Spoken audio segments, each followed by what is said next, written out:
Documento 95. Os ensinamentos de Melquisedeque no Levante. Do mesmo modo que a Índia deu origem a muitas religiões e filosofias da Ásia Oriental, também o Levante foi o berço das fés do mundo ocidental. Os missionários de Salém espalharam-se por todo o sudoeste da Ásia, pela Palestina, Mesopotâmia, Egito, Irã e Arábia, proclamando em toda parte as boas novas do Evangelho de Maquiventa Melquisedeque. Em algumas dessas terras, os seus ensinamentos deram fruto. Nas outras, obtiveram êxitos variáveis.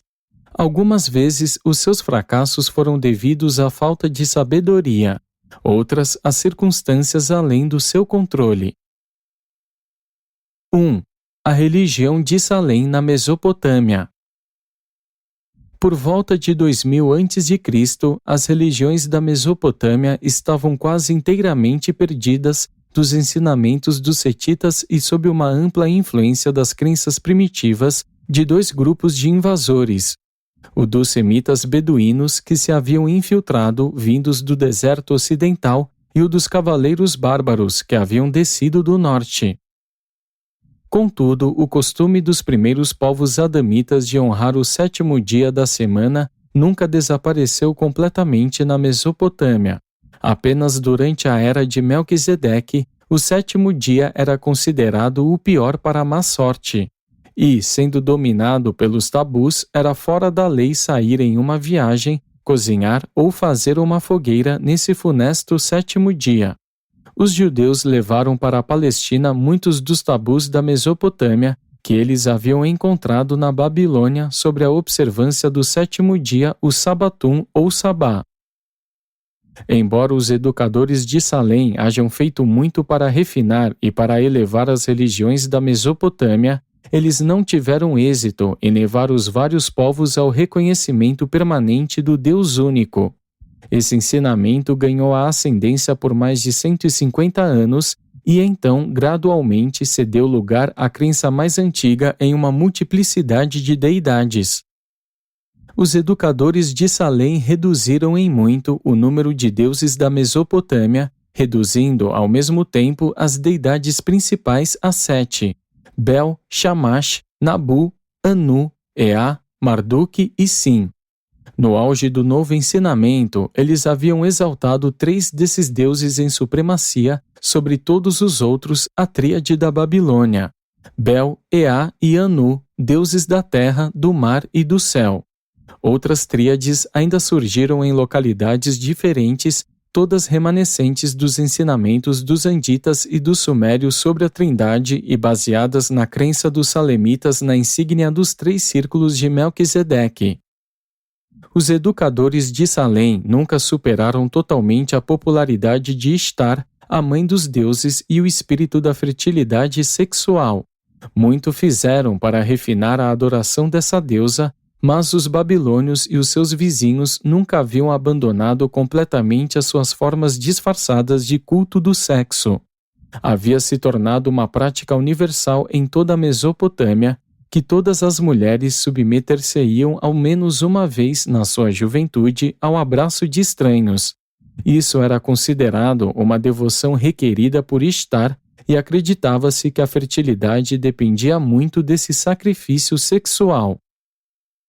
O progresso inicial do ensinamento de Melquisedeque foi altamente gratificante, até que Nabodade, o líder da escola em Kish, decidiu realizar um ataque organizado às práticas prevalecentes de prostituição nos templos.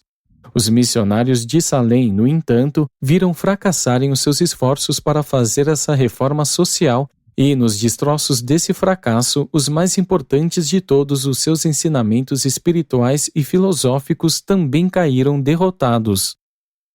Essa derrota do Evangelho de Salém foi seguida imediatamente de um grande aumento do culto de Ishtar, um ritual que já havia invadido a Palestina sob o nome de Ashtorete, o Egito sob o de Ísis, a Grécia sob o de Afrodite e as tribos do norte sob o nome de Astarte. E foi em consequência desse recrudescimento da adoração de Ishtar que os sacerdotes babilônios voltaram novamente a sondar as estrelas. A astrologia experimentou seu grande renascimento na Mesopotâmia, a leitura da sorte voltou à voga e durante séculos o sacerdócio deteriorou-se cada vez mais. Melquisedeque havia prevenido seus seguidores para que ensinassem sobre o único Deus, o Pai Criador de tudo, e para que pregassem apenas o evangelho do favorecimento divino por intermédio exclusivamente da fé. Todavia, frequentemente foi um erro dos instrutores da nova verdade tentar ir muito adiante e suplantar a lenta evolução pela revolução súbita. Os missionários de Melquisedeque na Mesopotâmia elevaram o padrão moral a um ponto alto demais para o povo. Eles foram longe demais e a sua nobre causa foi derrotada. Eles tinham por missão pregar um evangelho definido, proclamar a verdade da realidade do Pai Universal, mas eles enredaram-se na causa aparentemente meritória de reformar os costumes, e assim a sua grande missão desviou-se e perdeu-se na frustração e no esquecimento. Em apenas uma geração, a sede de Salém em Quixe chegou ao fim, e a divulgação da crença em um único Deus cessou virtualmente em toda a Mesopotâmia. No entanto, os remanescentes das escolas de Salém sobreviveram. Pequenos grupos espalhados aqui e ali continuaram a sua crença no Criador único e lutaram contra a idolatria e a imoralidade dos sacerdotes da Mesopotâmia. Foram os missionários de Salém, do período seguinte à rejeição dos seus ensinamentos, que escreveram muitos dos salmos do Antigo Testamento, inscrevendo-os na pedra, onde posteriormente os sacerdotes hebreus os encontraram durante o seu cativeiro, e incorporaram-nos subsequentemente à coleção de hinos atribuídos a autores judeus. Esses belos salmos da Babilônia não estavam escritos nos templos de Bel-Marduk. Foram um trabalho dos descendentes dos primeiros missionários de Salém e se constituíam em um contraste violento com os conglomerados de magia dos sacerdotes babilônios. O livro de Jó é um reflexo bastante bom dos ensinamentos da escola de Salém em Quixe e em toda a Mesopotâmia. Boa parte da cultura religiosa da Mesopotâmia encontrou seu caminho para a literatura e para a liturgia hebraica por meio dos trabalhos de Amenemope e de Iknaton no Egito. Os egípcios preservaram, de um modo notável, os ensinamentos sobre as obrigações sociais derivados dos primeiros anditas mesopotâmicos e perdidos, de um modo tão amplo pelos babilônios posteriores que ocuparam o Vale do Eufrates. 2. A religião egípcia primitiva. Os ensinamentos originais de Melquisedeque realmente tiveram sua raiz mais profunda no Egito, de onde se espalharam posteriormente para a Europa.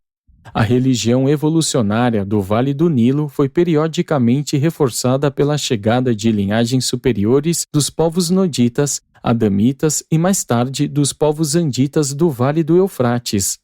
De tempos em tempos, muitos dos administradores civis egípcios foram sumérios, do mesmo modo que a Índia, naquela época, abrigava a mais elevada mistura das raças do mundo. O Egito cultivava o tipo de filosofia religiosa mais amplamente amalgamada que podia ser encontrada em Urântia, e do Vale do Nilo ela espalhou-se para muitas partes do mundo.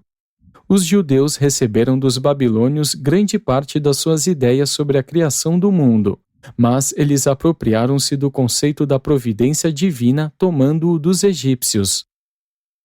Eram políticas e morais mais do que filosóficas ou religiosas as tendências que tornaram o Egito, mais do que a Mesopotâmia, favorável ao ensinamento de Salém.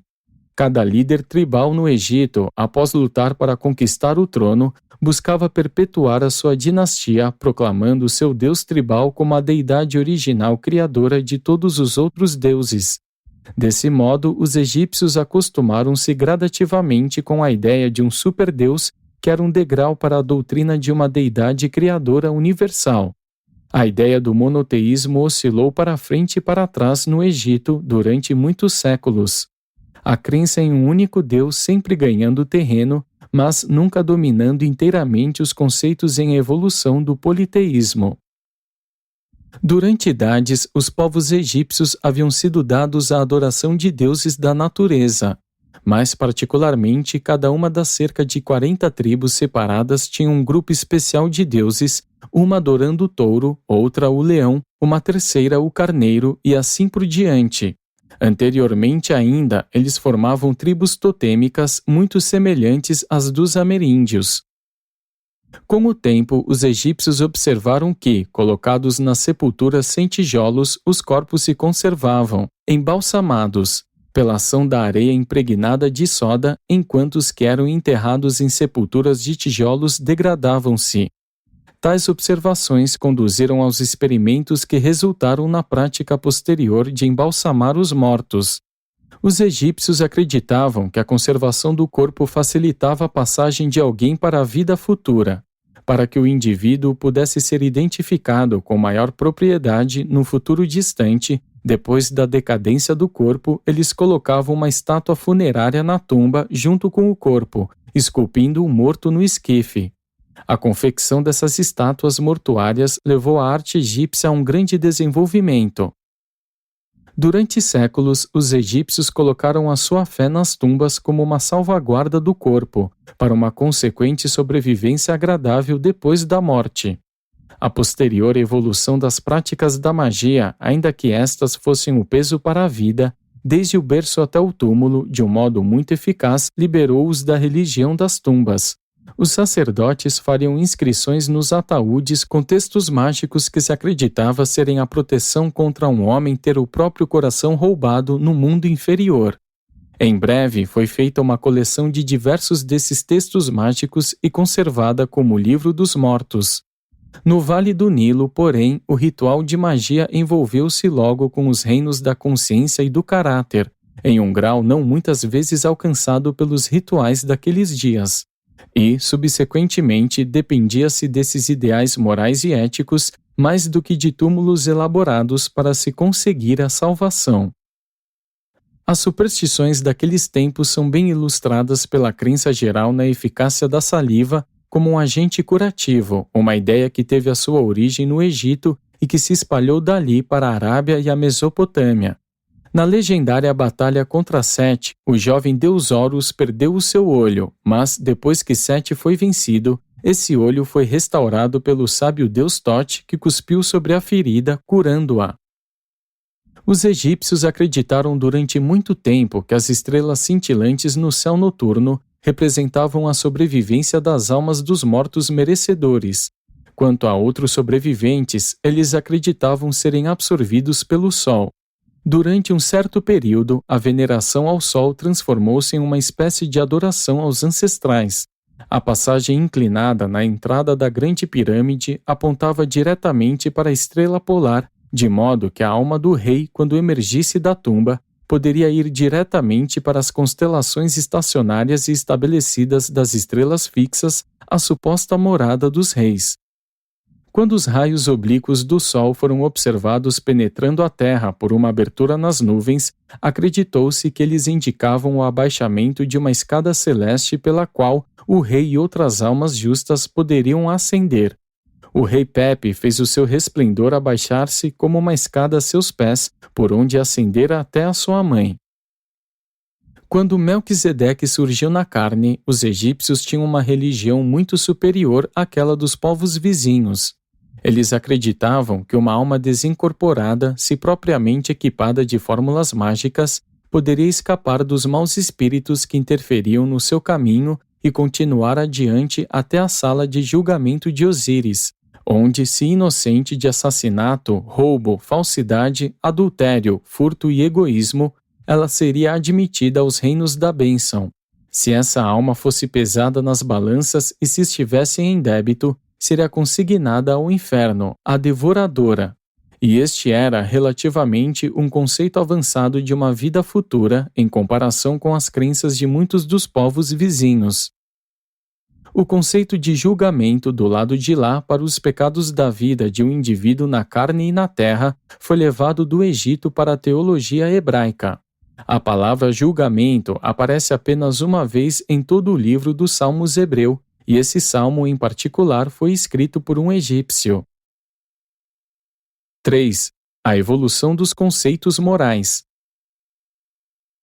Embora a cultura e a religião do Egito se derivassem principalmente da Mesopotâmia andita, e ainda que se houvessem transmitido amplamente às civilizações subsequentes por intermédio dos hebreus e dos gregos, uma grande parte, imensa mesmo, do idealismo social e ético dos egípcios surgiu no Vale do Nilo como um desenvolvimento puramente evolucionário. Não obstante a origem da importação de grande parte da verdade da cultura serandita no Egito, um volume maior de cultura moral evoluiu mais por meio do desenvolvimento puramente humano do que o fez por técnicas naturais semelhantes em qualquer outra área circunscrita antes da outorga de Micael. A evolução moral não é totalmente dependente da revelação. Os conceitos morais elevados podem derivar da própria experiência humana. O homem pode desenvolver até valores espirituais e conseguir o discernimento cósmico por meio da sua vida experiencial pessoal, porque um espírito divino reside nele. Tais evoluções naturais da consciência e do caráter também foram incrementadas pela chegada periódica de instrutores da verdade, nos tempos antigos, desde o segundo Éden e mais tarde, a partir da sede de Melquisedeque em Salém. Milhares de anos antes de o Evangelho de Salém penetrar no Egito, os seus líderes morais ensinaram que se devia agir com justiça, com equanimidade, evitando a avareza. 3.000 anos antes que fossem elaboradas as escrituras dos hebreus, a máxima dos egípcios era: amadurecido é o homem que tem por modelo a retidão e que caminha de acordo com ela. Eles ensinavam a doçura, a moderação, a discrição. A mensagem de um dos grandes instrutores dessa época foi: age com retidão e trata justamente a todos. A tríade egípcia dessa idade era verdade, justiça, retidão. De todas as religiões puramente humanas de Urântia, nenhuma jamais ultrapassou os ideais sociais e a grandeza moral desse humanismo de outrora do Vale do Nilo. No solo dessas ideias éticas e ideais morais em evolução, as doutrinas sobreviventes da religião de Salém floresceram. Os conceitos do bem e do mal encontraram pronta resposta nos corações de um povo que acreditava que a vida é dada ao pacífico e a morte ao culpado. O pacífico é aquele que faz coisas que são amadas, e o culpado é aquele que faz o que é odiado. Durante séculos, os habitantes do Vale do Nilo haviam vivido sob esses padrões éticos e morais emergentes antes que alimentassem os conceitos posteriores do certo e do errado, do bom e do mal. O Egito era intelectual e moral, mas não tanto espiritual. Em 6.000 anos, apenas 4 grandes profetas surgiram entre os egípcios. A Amenemope eles seguiram durante uma temporada. A Okban eles assassinaram. A Iknaton eles não aceitaram senão de coração fechado e por uma curta geração. A Moisés eles rejeitaram. Novamente foram mais políticas do que religiosas as circunstâncias que tornaram fácil para Abraão e mais tarde para José exercerem uma grande influência sobre todo o Egito, em nome dos ensinamentos de um único Deus vindos de Salém. Quando, porém, os missionários de Salém entraram no Egito pela primeira vez, eles encontraram essa cultura de evolução altamente ética, misturada aos padrões morais modificados dos imigrantes da Mesopotâmia. Esses instrutores iniciais do Vale do Nilo foram os primeiros a proclamar a consciência como um mandado de Deus, a voz da deidade. 4. Os ensinamentos de Amenemope. No devido tempo, cresceu no Egito um mestre chamado por muitos de Filho do Homem, e por outros de Amenemope. Esse vidente exaltou a consciência até o seu mais elevado pináculo, a ponto de fazer dela o árbitro entre o certo e o errado. Ensinou a punição para o pecado e proclamou a salvação mediante o chamamento da deidade solar. Amenemope ensinou que a riqueza e a fortuna eram dádivas de Deus, e este conceito coloriu profundamente a filosofia dos hebreus que surgiria mais tarde. Esse nobre instrutor acreditava que a consciência de Deus era o fator determinante em toda a conduta, que cada momento deveria ser vivido na compreensão da presença de Deus e na responsabilidade para com Ele. Os ensinamentos desse sábio foram subsequentemente traduzidos para o hebraico e transformaram-se no livro sagrado daquele povo muito antes que o Antigo Testamento fosse reduzido a palavras escritas. A pregação principal desse bom homem tinha a ver com a instrução do seu filho na probidade e na honestidade quando em posições governamentais de confiança. E esses nobres sentimentos de muito tempo atrás honrariam qualquer estadista moderno. Esse homem sábio do Nilo ensinou que as riquezas criam asas e voam, que todas as coisas terrenas são evanescentes. A sua grande prece era para que fosse salvo do medo. Ele exortou a todos para que fugissem das palavras dos homens, indo para os atos de Deus. Em resumo, ele ensinou: o homem propõe, mas Deus dispõe. Os seus ensinamentos, traduzidos para o hebraico, determinaram a filosofia do livro de Provérbios do Antigo Testamento. Traduzidos para o grego, eles deram cor a toda a filosofia religiosa helênica subsequente. O filósofo alexandrino Filo, de dias posteriores, possuía uma cópia do livro da sabedoria. Amenemope trabalhou para conservar a ética da evolução e a moral da revelação, e nos seus escritos passou-as tanto aos hebreus quanto aos gregos. Ele não foi o maior dos mestres religiosos dessa época, mas foi o mais influente no sentido de colorir posteriormente o pensamento de dois elos vitais para o crescimento da civilização ocidental. Os hebreus, entre os quais a fé religiosa ocidental desenvolveu-se até o seu apogeu, e os gregos, que desenvolveram o pensamento filosófico puro que atingiu seu mais alto ápice na Europa. No livro dos Provérbios hebreu, os capítulos 15, 17, 20 e ainda o capítulo 22, do versículo 17, até o capítulo 24, do versículo 22, são trazidos quase palavra por palavra do livro da sabedoria de Amenemope. O primeiro salmo do livro dos Salmos hebreu foi escrito por Amenemope e é o âmago dos ensinamentos de Iknaton. 5. O notável Iknaton. Os ensinamentos de Amenemope aos poucos estavam perdendo a sua atuação sobre a mente egípcia, quando, por intermédio da influência de um médico egípcio salemita, uma mulher da família real adotou os ensinamentos de Melquisedeque. Essa mulher convenceu seu filho, Iknaton, faraó do Egito, a aceitar essas doutrinas de um Deus único. Desde o desaparecimento de Melquisedeque na carne, nenhum ser humano, até aquele tempo, possuía uma concepção tão espantosamente clara da religião revelada de Salém quanto Iknaton.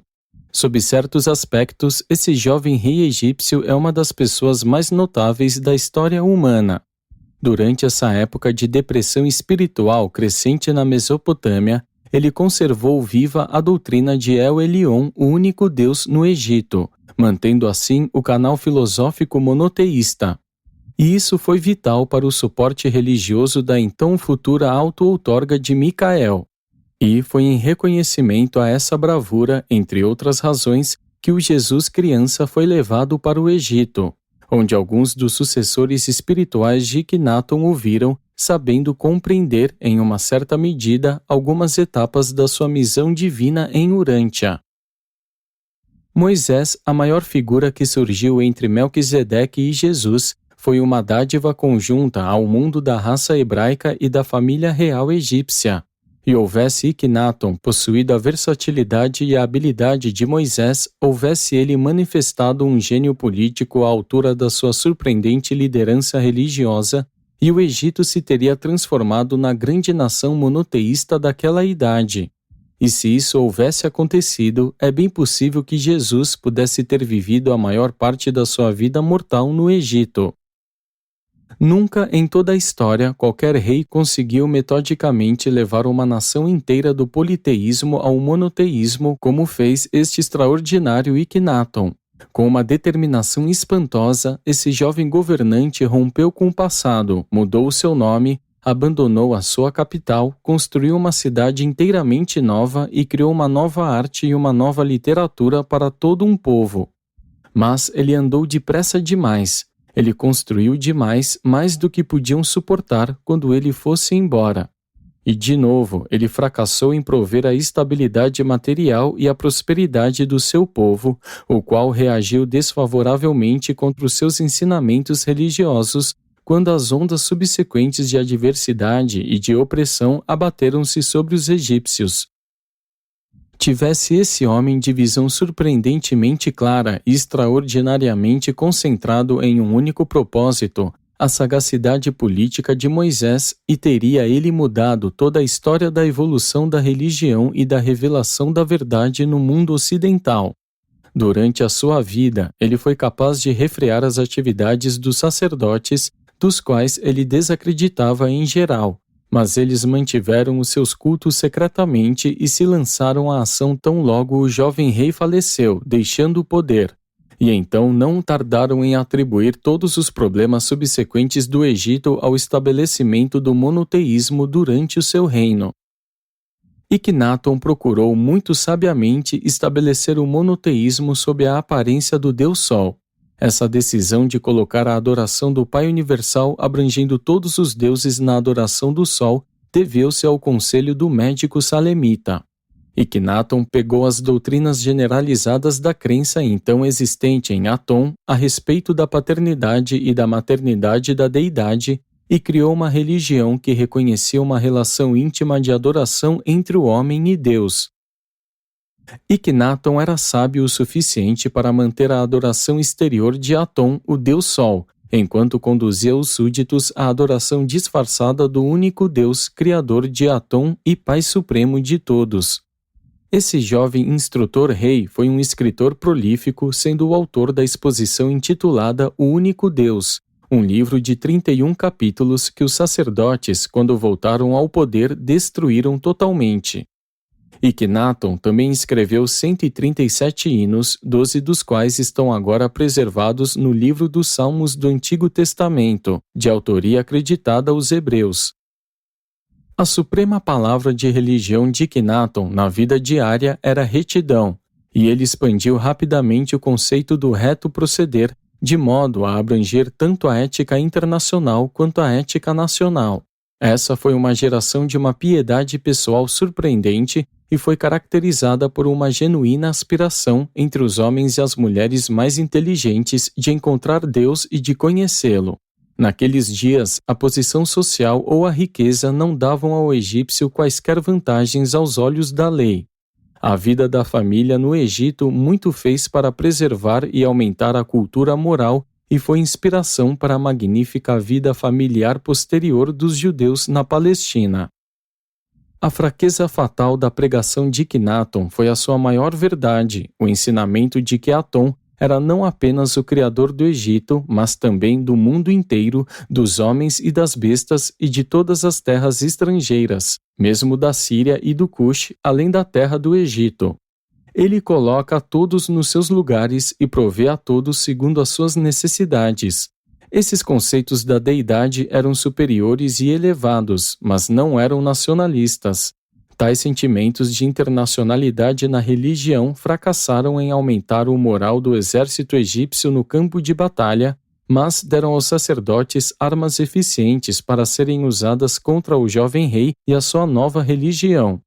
Ele tinha um conceito da deidade muito mais elevado do que o dos hebreus posteriores, mas era por demais avançado para servir aos propósitos do edificador de uma nação. Embora o ideal monoteísta tenha sofrido com o desaparecimento de Akhenaton, a ideia de um Deus único perdurou nas mentes de muitos grupos. O genro de Akhenaton voltou, junto com os sacerdotes, à adoração dos velhos deuses e mudou seu nome para Tutankhamon. A capital voltou para Tebas e os sacerdotes enriqueceram com a terra, ganhando finalmente a posse de um sétimo de todo o Egito. E pouco depois, um deles, dessa mesma ordem de sacerdotes, ousou tomar a coroa. Todavia, os sacerdotes não puderam vencer totalmente a onda monoteísta. Cada vez mais, eles foram compelidos a combinar e a escrever em hífens os nomes compostos dos seus deuses, e cada vez mais a família dos deuses diminuía. Akhenaton havia associado o disco em chamas dos céus ao Deus Criador, e essa ideia continuou a inflamar-se nos corações dos homens, e mesmo nos dos sacerdotes muito tempo depois do passamento do jovem reformador. Nunca o conceito do monoteísmo morreu nos corações dos homens no Egito e no mundo.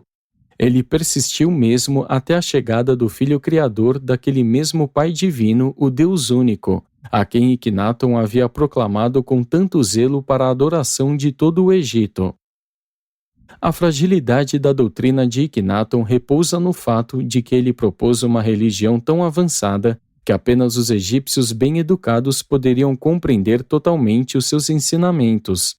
A massa dos trabalhadores da agricultura nunca realmente alcançou os seus ensinamentos e estava, por isso, pronta para retornar, com os sacerdotes, à adoração antiga de Ísis e de seu consorte Osíris, que se supunha haver miraculosamente ressuscitado de uma morte cruel nas mãos de Sete, o deus da escuridão e do pecado. O ensinamento da imortalidade de todos os homens era por demais avançado para os egípcios. Apenas aos reis e aos ricos era prometida uma ressurreição. Por isso, eles embalsamavam e conservavam tão cuidadosamente os seus corpos em tumbas para o dia do julgamento.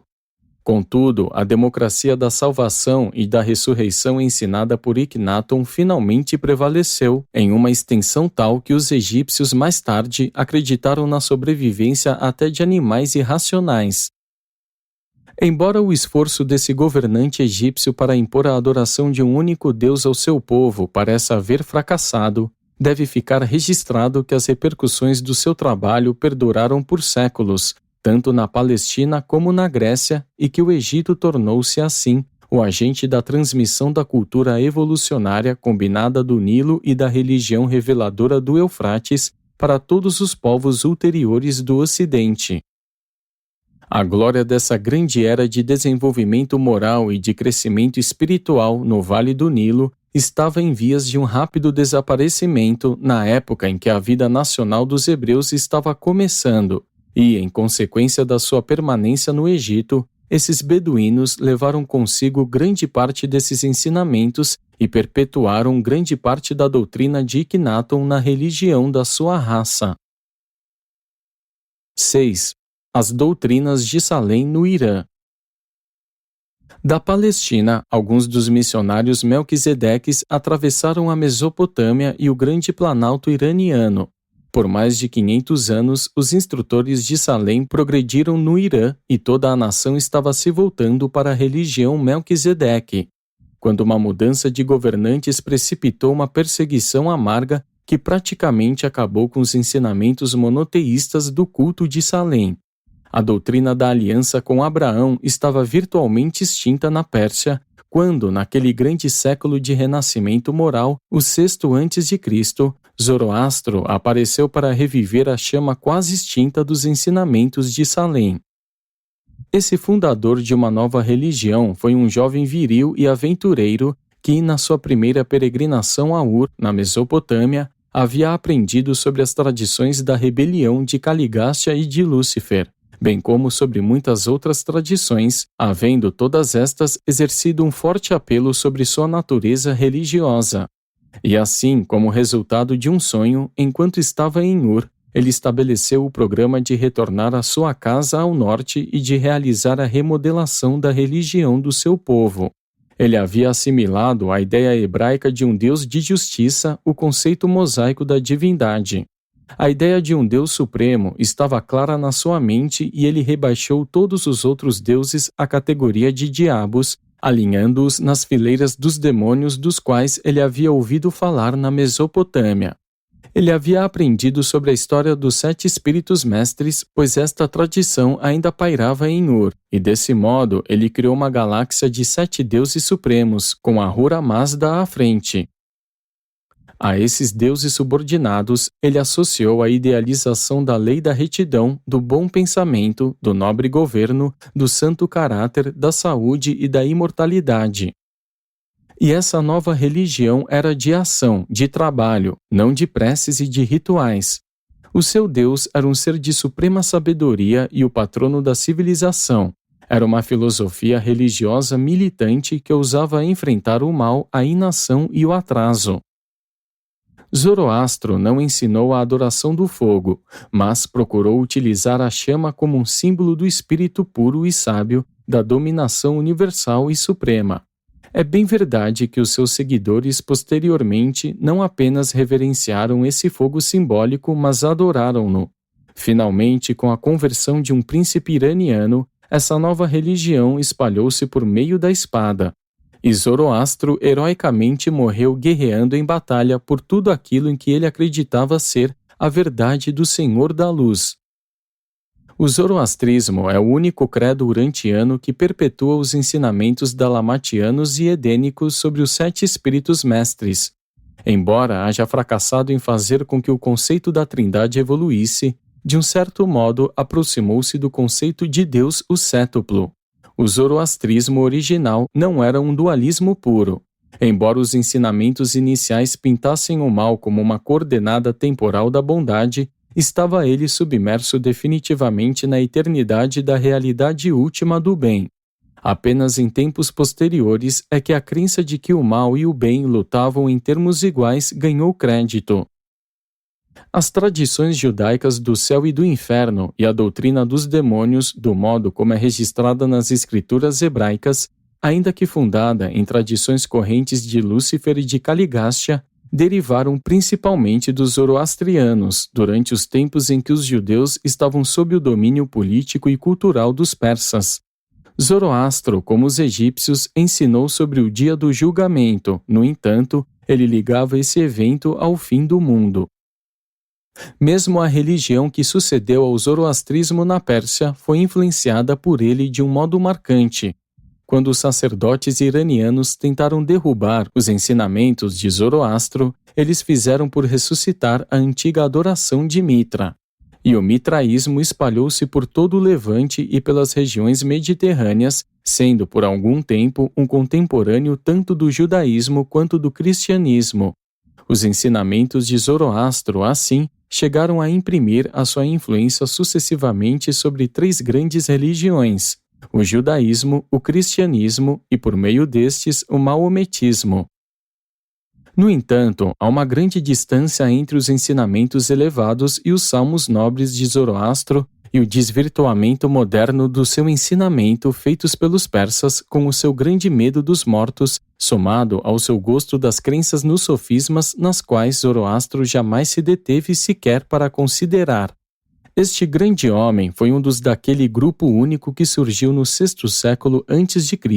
e que impediu que a luz de Salem fosse total e finalmente extinta, pois ela brilhava parcamente demais para mostrar ao homem, no seu mundo obscurecido, o caminho da luz que leva à vida eterna. 7. Os ensinamentos de Salem na Arábia. Os ensinamentos de Melquisedeque de um único Deus estabeleceram-se no deserto da Arábia em uma data relativamente recente. Na Grécia como na Arábia, os missionários de Salem fracassaram por causa da sua má compreensão das instruções de Maquiventa a respeito de um excesso de organização.